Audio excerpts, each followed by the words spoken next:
barsiisota baay'ee jaaladha. Amma walaloon tun waa'ee barsiisaati. Dura rabbi waliin nu galan isaan badin jechaati.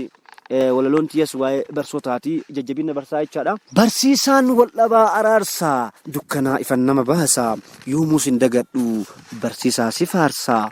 Barsiiftuu si faarsa. Barsiisaa naa irraa qubee nu barsiisee wallaala irraa baasee isa nu guddisee maqaa isaa lammiin waan hedduu dubbisee humna kiyyaa malee ni badhaasa silaa finfinne dubbisee yaa hojii barsiisaa nama ajaa'ibsiisaa dukkana jijjiiree ifa agarsiisaa hubannaa jira beeka abbaa firaa yaada obsaan deema beekumsi gargaraa sammuu isaa jira.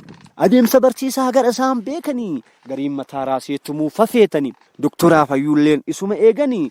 Barsiisaa kabajaa hundumti keessa ijoollee safaa jira lafan qisee kan oofu jeettii fi xiyyaara samii irraa kun eessaa ka'ee barsiisama irraa dandeettii qabaanaan ala deemaa jirra galata barsiisaa irraa beekaa jirra.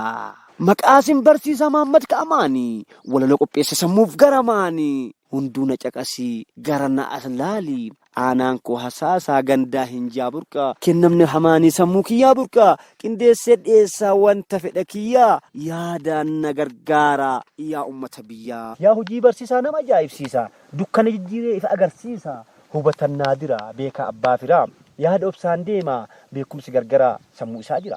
Adeemsa barsiisaa gara isaan beekanii gariin mataa raasee tumuu fafeetanii doktoraa fayyuuleen isuma eeganii barsiisaa kabajaa hundumti keessanii ijoollee safaa jira lafan qisee kan oofu jeettii fi xiyyaara samii irra kun eessaa ka'ee barsiisama irra dandeettii qabaannan ala deemaa jirra galata barsiisaa irraa beekaa jirra jettee.